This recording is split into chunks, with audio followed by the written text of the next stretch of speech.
તો બોટાદ જિલ્લામાં માળી સમાજના જ્ઞાતિબંધુઓ દ્વારા સમાજ સુધારક મહાનુભાવો મહાત્મા જ્યોતિરાવ ફૂલે અને સાવિત્રીબાઈ ફૂલેને ભારતનો સર્વોચ્ચ નાગરિક સન્માન ભારત રત્ન આપવા માટે માંગ ઉઠાવવામાં આવી છે।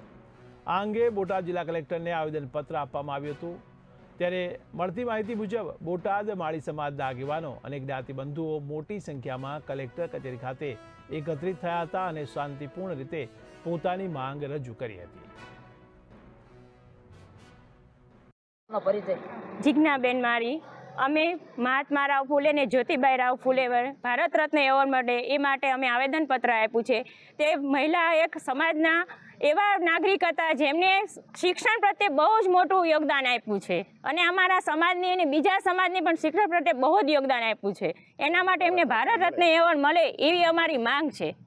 ખાસ કરીને આજે આવેદનપત્ર દેવામાં આવ્યું છે કે જ્યોતિરાવ ફૂલે અને સાવિત્રીબા ફૂલે વિશે ભારતના અખંડ ભારતના શૈક્ષણિક અને સમરસતા જે લાવવાવાળા ભારત અખંડ ભારતના એવા ઘડવૈયા જેને બાબા સાહેબ આંબેડકર પણ ગુરુનો સન્માન દેતા હતા એવા જ્યોતિરાવ ફૂલેને અમે ભારત રત્નનો સન્માન મળે એવી અમારી માંગ છે।